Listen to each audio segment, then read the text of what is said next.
A Descent into the Maelstrom, by Edgar Allan Poe, delivered to you in audiobook format by Audible Adventures.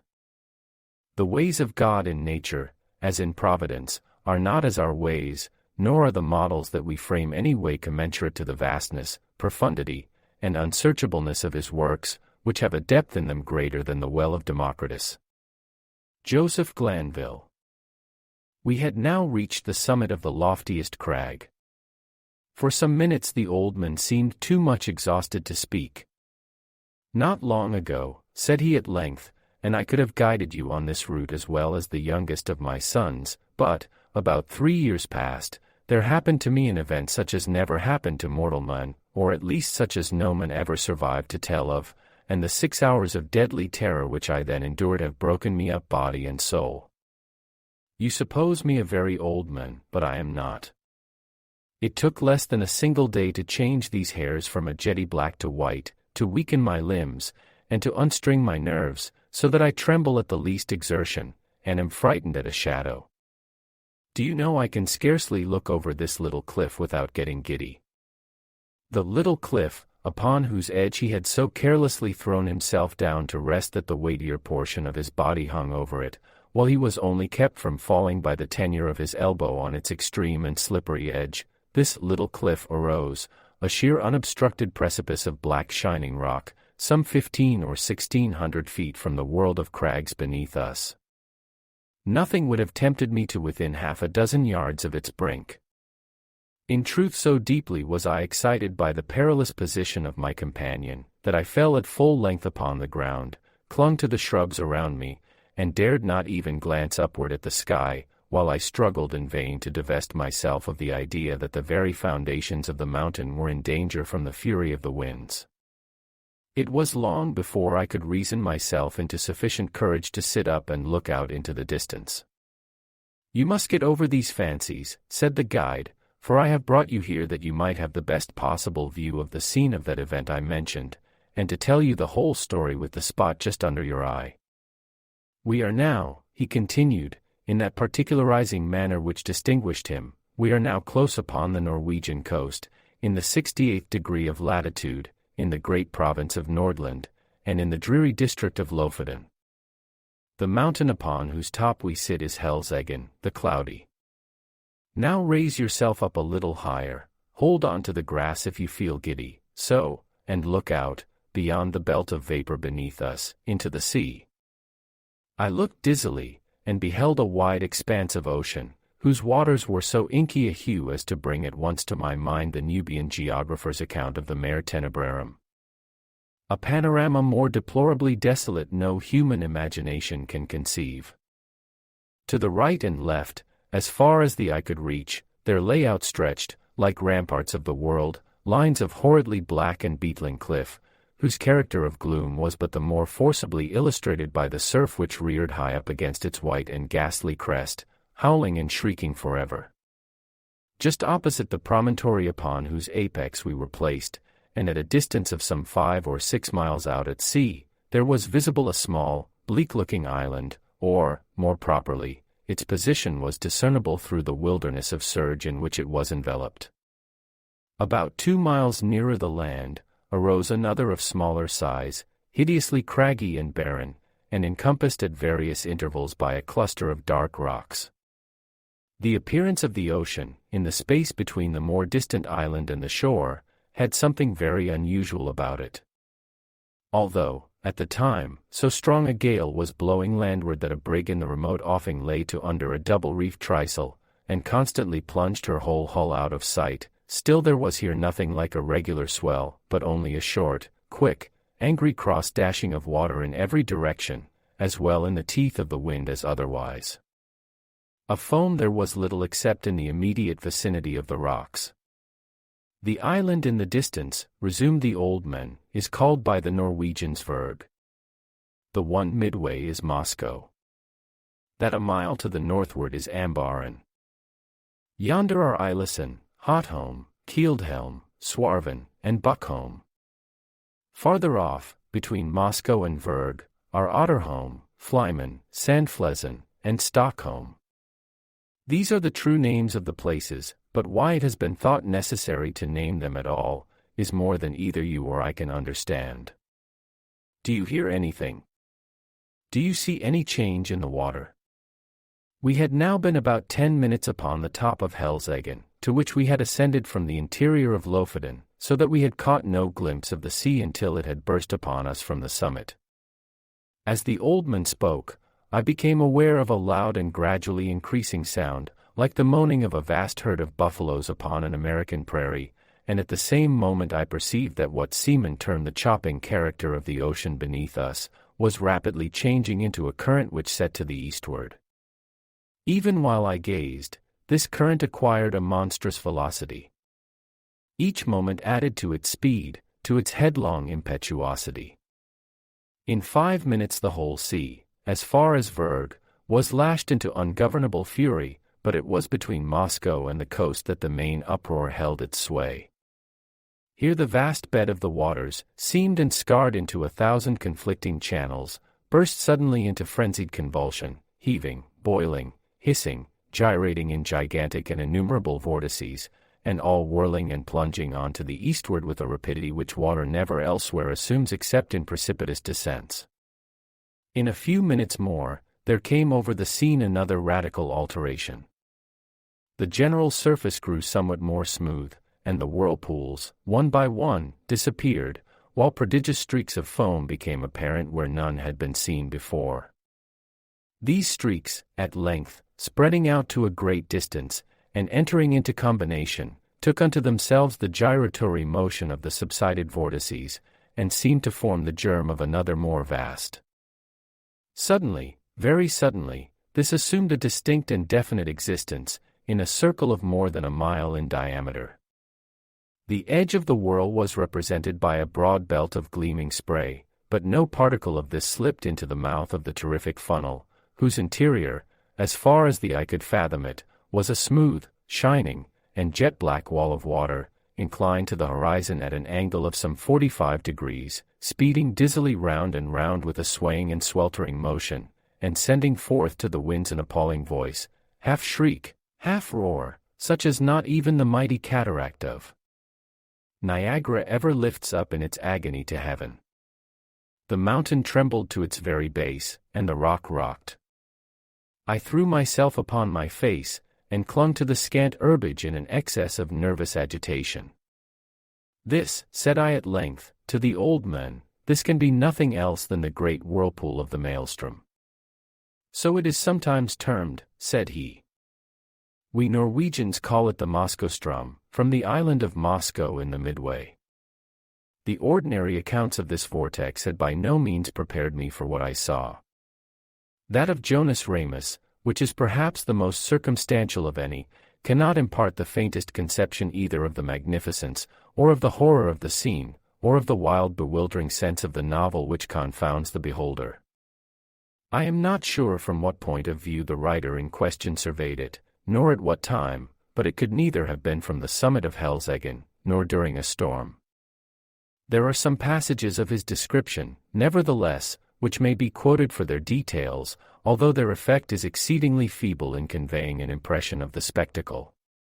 Between Lofoten and Moscow, he says, the depth of the water is between 36 and 40 fathoms, but on the other side, toward Vurrgh, this depth decreases so as not to afford a convenient passage for a vessel, without the risk of splitting on the rocks, which happens even in the calmest weather. When it is flood, the stream runs up the country between Lofoten and Moscow with a boisterous rapidity, but the roar of its impetuous ebb to the sea is scarce equalled by the loudest and most dreadful cataracts, the noise being heard several leagues off, and the vortices or pits are of such an extent and depth, that if a ship comes within its attraction, it is inevitably absorbed and carried down to the bottom, and there beat to pieces against the rocks, and when the water relaxes, the fragments thereof are thrown up again. But these intervals of tranquility are only at the turn of the ebb and flood, and in calm weather, and last but a quarter of an hour, its violence gradually returning.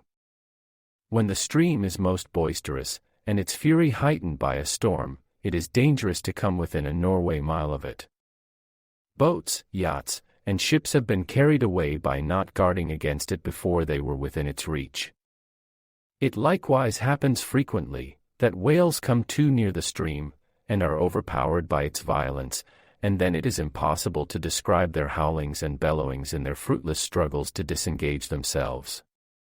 A bear once, attempting to swim from Lofoten to Moscow, was caught by the stream and borne down, while he roared terribly, so as to be heard on shore. Large stalks of firs and pine trees, after being absorbed by the current, rise again broken and torn to such a degree as if bristles grew upon them. This plainly shows the bottom to consist of craggy rocks, among which they are whirled to and fro. This stream is regulated by the flux and reflux of the sea, it being constantly high and low water every 6 hours. In the year 1645, early in the morning of Sexagesima Sunday, it raged with such noise and impetuosity that the very stones of the houses on the coast fell to the ground. In regard to the depth of the water, I could not see how this could have been ascertained at all in the immediate vicinity of the vortex. The 40 fathoms must have reference only to portions of the channel close upon the shore either of Moscow or Lofoten. The depth in the center of the Maelstrom must be immeasurably greater, and no better proof of this fact is necessary than can be obtained from even the sidelong glance into the abyss of the whirl which may be had from the highest crag of Helseggen.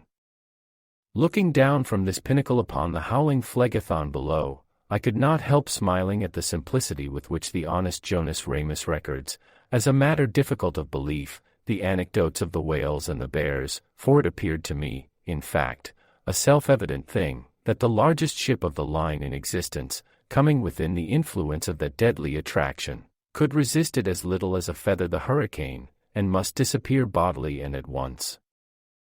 The attempts to account for the phenomenon, some of which, I remember, seemed to me sufficiently plausible in perusal, now wore a very different and unsatisfactory aspect.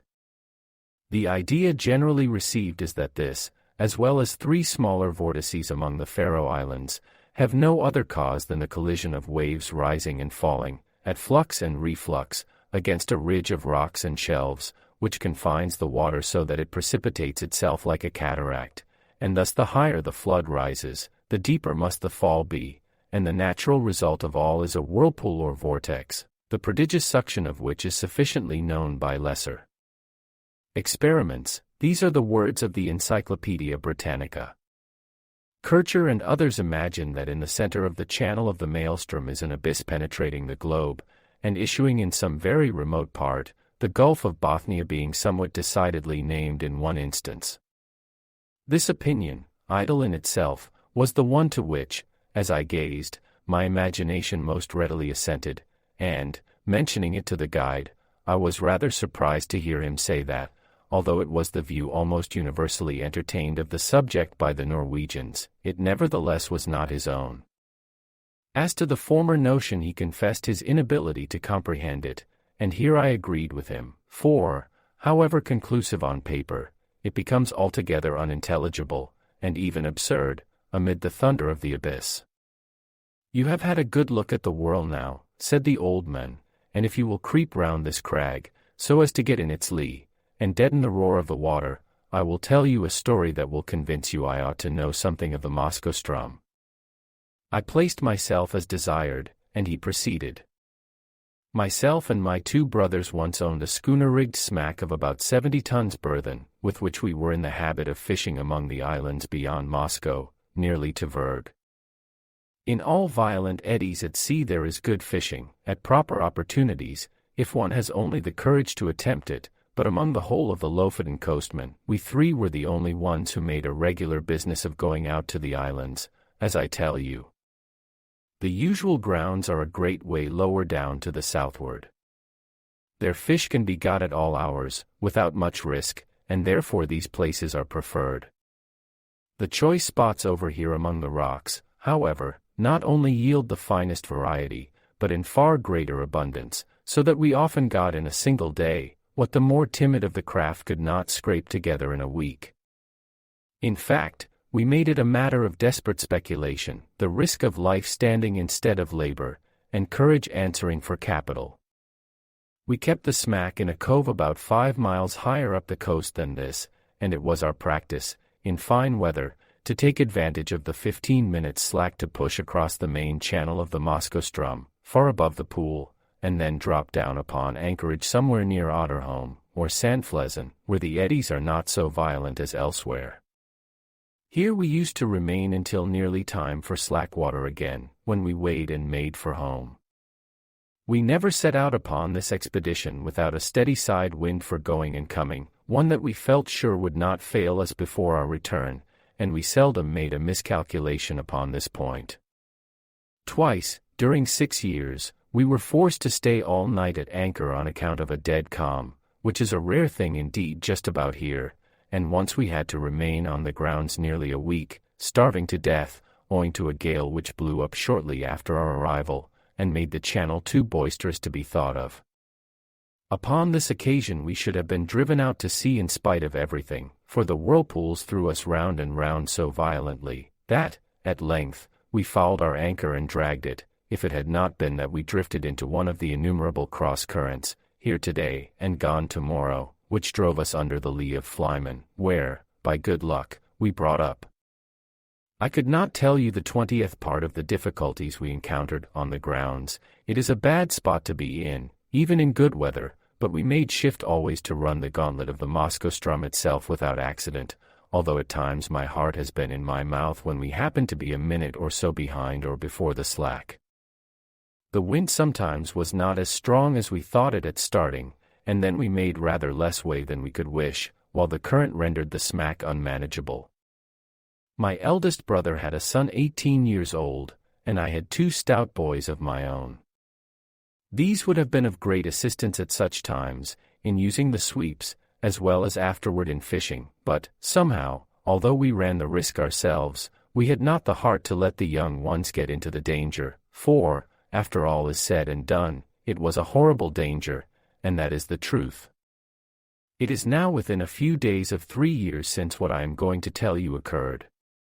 It was on the 10th day of July, 18, a day which the people of this part of the world will never forget, for it was one in which blew the most terrible hurricane that ever came out of the heavens. And yet all the morning, and indeed until late in the afternoon, there was a gentle and steady breeze from the southwest, while the sun shone brightly, so that the oldest seaman among us could not have foreseen what was to follow. The 3 of us, my 2 brothers and myself, had crossed over to the islands about 2 o'clock p.m., and had soon nearly loaded the smack with fine fish, which, we all remarked, were more plenty that day than we had ever known them. It was just 7, by my watch, when we weighed and started for home, so as to make the worst of the Strom at slack water, which we knew would be at 8. We set out with a fresh wind on our starboard quarter, and for some time spanked along at a great rate, never dreaming of danger, for indeed we saw not the slightest reason to apprehend it. All at once we were taken aback by a breeze from over Helseggen. This was most unusual, something that had never happened to us before, and I began to feel a little uneasy, without exactly knowing why. We put the boat on the wind, but could make no headway at all for the eddies, and I was upon the point of proposing to return to the anchorage, when, looking astern, we saw the whole horizon covered with a singular copper-colored cloud that rose with the most amazing velocity. In the meantime the breeze that had headed us off fell away, and we were dead becalmed, drifting about in every direction.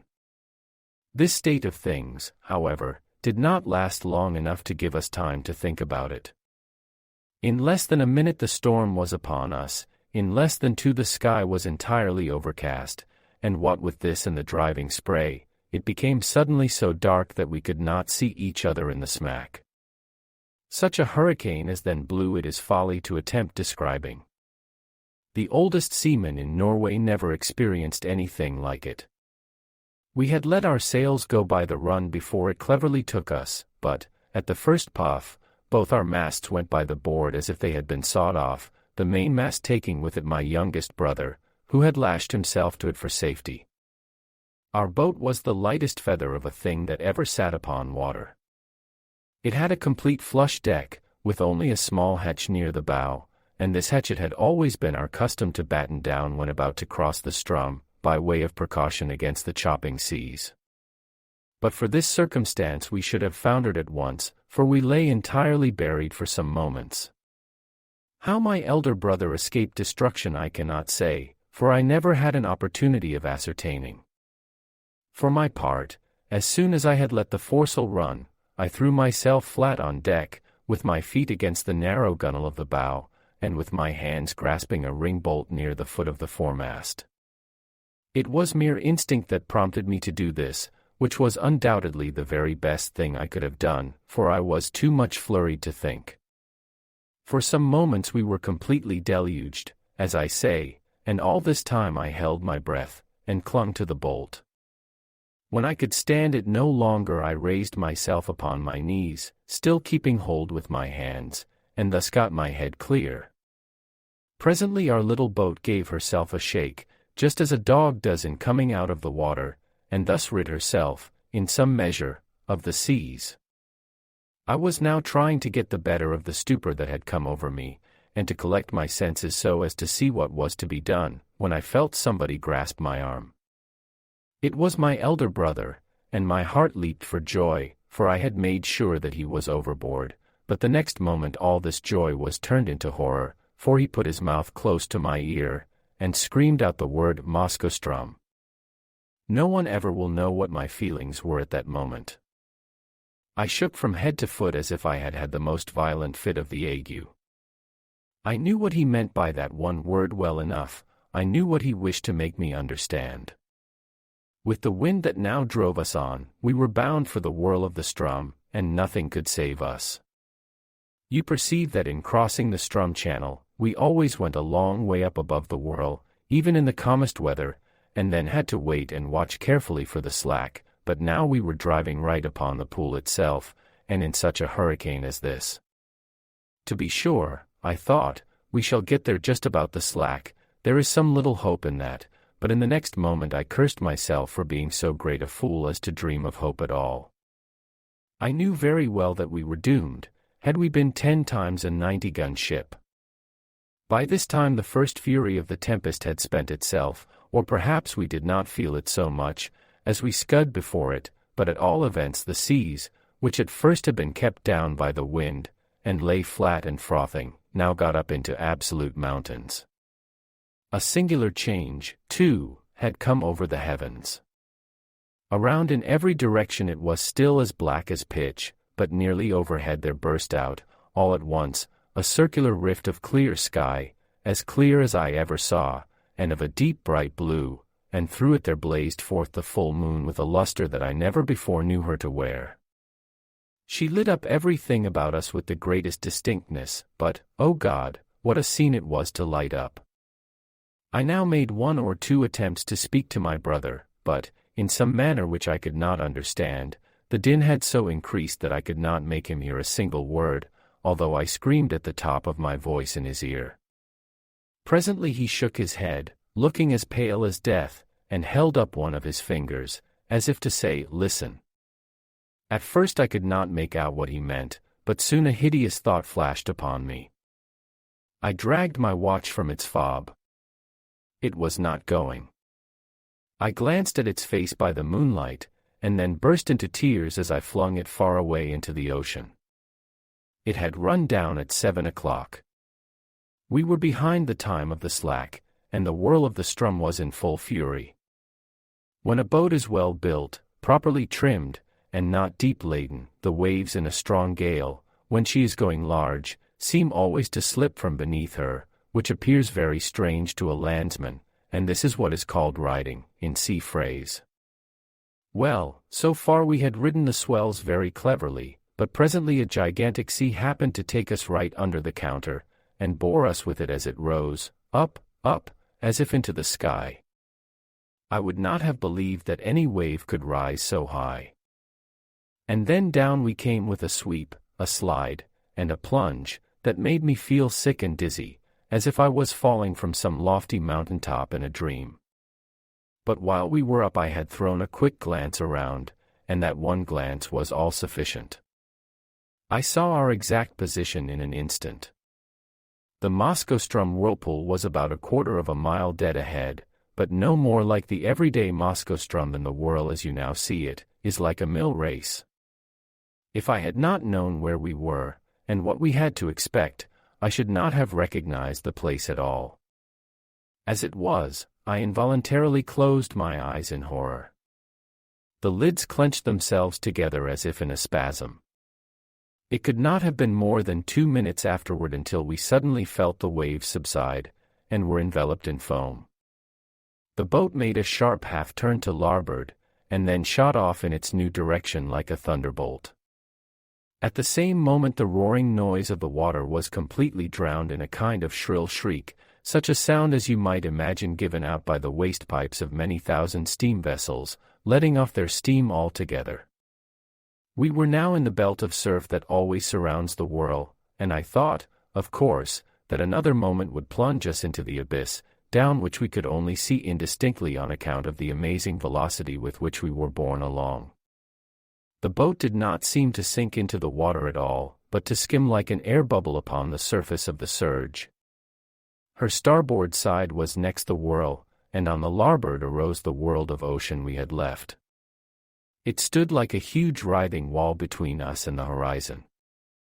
It may appear strange, but now, when we were in the very jaws of the gulf, I felt more composed than when we were only approaching it. Having made up my mind to hope no more, I got rid of a great deal of that terror which unmanned me at first. I suppose it was despair that strung my nerves. It may look like boasting, but what I tell you is truth.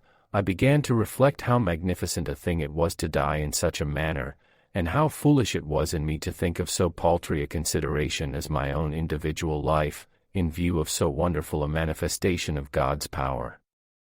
I do believe that I blushed with shame when this idea crossed my mind. After a little while I became possessed with the keenest curiosity about the whirl itself. I positively felt a wish to explore its depths, even at the sacrifice I was going to make, and my principal grief was that I should never be able to tell my old companions on shore about the mysteries I should see. These, no doubt, were singular fancies to occupy a man's mind in such extremity, and I have often thought since, that the revolutions of the boat around the pool might have rendered me a little light-headed. There was another circumstance which tended to restore my self-possession, and this was the cessation of the wind, which could not reach us in our present situation, for, as you saw yourself, the belt of surf is considerably lower than the general bed of the ocean, and this latter now towered above us, a high, black, mountainous ridge. If you have never been at sea in a heavy gale, you can form no idea of the confusion of mind occasioned by the wind and spray together. They blind, deafen, and strangle you, and take away all power of action or reflection. But we were now, in a great measure, rid of these annoyances, just as death-condemned felons in prison are allowed petty indulgences, forbidden them while their doom is yet uncertain. How often we made the circuit of the belt it is impossible to say. We careered round and round for perhaps an hour, flying rather than floating, getting gradually more and more into the middle of the surge, and then nearer and nearer to its horrible inner edge. All this time I had never let go of the ring-bolt. My brother was at the stern, holding on to a small empty water cask which had been securely lashed under the coop of the counter, and was the only thing on deck that had not been swept overboard when the gale first took us. As we approached the brink of the pit he let go his hold upon this, and made for the ring, from which, in the agony of his terror, he endeavored to force my hands, as it was not large enough to afford us both a secure grasp. I never felt deeper grief than when I saw him attempt this act, although I knew he was a madman when he did it, a raving maniac through sheer fright. I did not care, however, to contest the point with him. I knew it could make no difference whether either of us held on at all, so I let him have the bolt, and went astern to the cask. This there was no great difficulty in doing, for the smack flew round steadily enough, and upon an even keel, only swaying to and fro, with the immense sweeps and swelters of the whirl. Scarcely had I secured myself in my new position, when we gave a wild lurch to starboard, and rushed headlong into the abyss. I muttered a hurried prayer to God, and thought all was over. As I felt the sickening sweep of the descent, I had instinctively tightened my hold upon the barrel, and closed my eyes. For some seconds I dared not open them, while I expected instant destruction, and wondered that I was not already in my death struggles with the water. But moment after moment elapsed. I still lived. The sense of falling had ceased, and the motion of the vessel seemed much as it had been before, while in the belt of foam, with the exception that she now lay more along. I took courage, and looked once again upon the scene. Never shall I forget the sensations of awe, horror, and admiration with which I gazed about me. The boat appeared to be hanging, as if by magic, midway down, upon the interior surface of a funnel vast in circumference, prodigious in depth, and whose perfectly smooth sides might have been mistaken for ebony, but for the bewildering rapidity with which they spun around, and for the gleaming and ghastly radiance they shot forth, as the rays of the full moon, from that circular rift amid the clouds which I have already described, streamed in a flood of golden glory along the black walls, and far away down into the inmost recesses of the abyss. At first I was too much confused to observe anything accurately. The general burst of terrific grandeur was all that I beheld. When I recovered myself a little, however, my gaze fell instinctively downward. In this direction I was able to obtain an unobstructed view, from the manner in which the smack hung on the inclined surface of the pool. She was quite upon an even keel, that is to say, her deck lay in a plane parallel with that of the water, but this latter sloped at an angle of more than 45 degrees, so that we seemed to be lying upon our beam ends. I could not help observing, nevertheless, that I had scarcely more difficulty in maintaining my hold and footing in this situation, than if we had been upon a dead level, and this, I suppose, was owing to the speed at which we revolved. The rays of the moon seemed to search the very bottom of the profound gulf, but still I could make out nothing distinctly, on account of a thick mist in which everything there was enveloped, and over which there hung a magnificent rainbow, like that narrow and tottering bridge which Musulmans say is the only pathway between time and eternity. This mist, or spray, was no doubt occasioned by the clashing of the great walls of the funnel, as they all met together at the bottom, but the yell that went up to the heavens from out of that mist, I dare not attempt to describe. Our first slide into the abyss itself, from the belt of foam above, had carried us a great distance down the slope, but our farther descent was by no means proportionate. Round and round we swept, not with any uniform movement, but in dizzying swings and jerks, that sent us sometimes only a few hundred yards, sometimes nearly the complete circuit of the whirl. Our progress downward, at each revolution, was slow, but very perceptible. Looking about me upon the wide waste of liquid ebony on which we were thus borne, I perceived that our boat was not the only object in the embrace of the whirl. Both above and below us were visible fragments of vessels, large masses of building timber and trunks of trees, with many smaller articles, such as pieces of house furniture, broken boxes, barrels and staves. I have already described the unnatural curiosity which had taken the place of my original terrors. It appeared to grow upon me as I drew nearer and nearer to my dreadful doom. I now began to watch, with a strange interest, the numerous things that floated in our company. I must have been delirious, for I even sought amusement in speculating upon the relative velocities of their several descents toward the foam below. This for tree, I found myself at one time saying, will certainly be the next thing that takes the awful plunge and disappears, and then I was disappointed to find that the wreck of a Dutch merchant ship overtook it and went down before. At length, after making several guesses of this nature, and being deceived in all, this fact, the fact of my invariable miscalculation, set me upon a train of reflection that made my limbs again tremble, and my heart beat heavily once more. It was not a new terror that thus affected me, but the dawn of a more exciting hope. This hope arose partly from memory, and partly from present observation. I called to mind the great variety of buoyant matter that strewed the coast of Lofoten, having been absorbed and then thrown forth by the Maelstrom. By far the greater number of the articles were shattered in the most extraordinary way, so chafed and roughened as to have the appearance of being stuck full of splinters, but then I distinctly recollected that there were some of them which were not disfigured at all.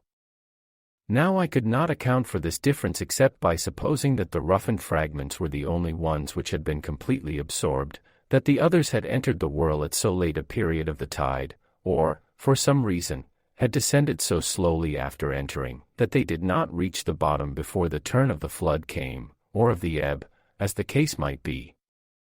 I conceived it possible, in either instance, that they might thus be whirled up again to the level of the ocean, without undergoing the fate of those which had been drawn in more early, or absorbed more rapidly. I made, also, 3 important observations. The first was, that, as a general rule, the larger the bodies were, the more rapid their descent. The second, that, between 2 masses of equal extent, the one spherical, and the other of any other shape, the superiority in speed of descent was with the sphere. The third, that, between 2 masses of equal size, the one cylindrical, and the other of any other shape, the cylinder was absorbed the more slowly. Since my escape, I have had several conversations on this subject with an old schoolmaster of the district, and it was from him that I learned the use of the words cylinder and sphere. He explained to me, although I have forgotten the explanation, how what I observed was, in fact, the natural consequence of the forms of the floating fragments, and showed me how it happened that a cylinder, swimming in a vortex, offered more resistance to its suction, and was drawn in with greater difficulty than an equally bulky body, of any form whatever.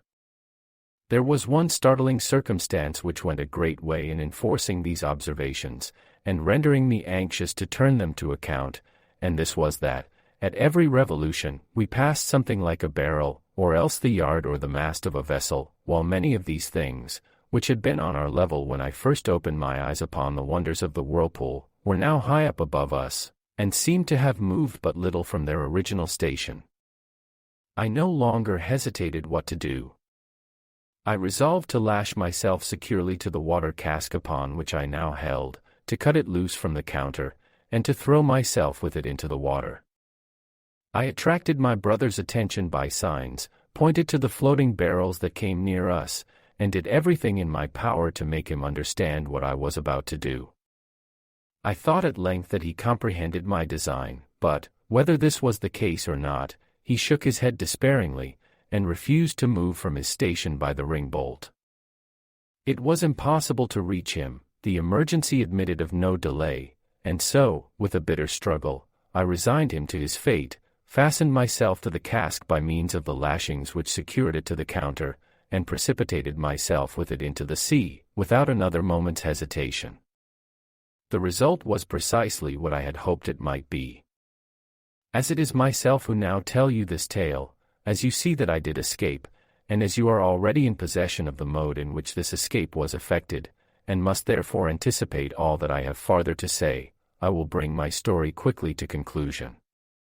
It might have been an hour, or thereabout, after my quitting the smack, when, having descended to a vast distance beneath me, it made 3 or 4 wild gyrations in rapid succession, and, bearing my loved brother with it, plunged headlong, at once and forever, into the chaos of foam below.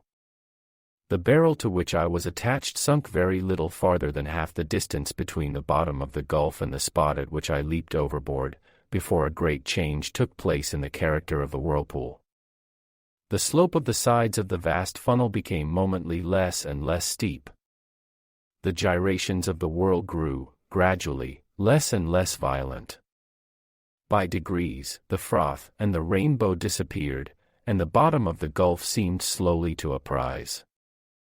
The sky was clear, the winds had gone down, and the full moon was setting radiantly in the west, when I found myself on the surface of the ocean, in full view of the shores of Lofoten, and above the spot where the pool of the Maelstrom had been. It was the hour of the slack, but the sea still heaved in mountainous waves from the effects of the hurricane. I was borne violently into the channel of the Strom, and in a few minutes was hurried down the coast into the grounds of the fisherman. A boat picked me up, exhausted from fatigue, and, now that the danger was removed, speechless from the memory of its horror. Those who drew me on board were my old mates and daily companions, but they knew me no more than they would have known a traveler from the spirit land. My hair, which had been raven black the day before, was as white as you see it now. They say too that the whole expression of my countenance had changed. I told them my story, they did not believe it.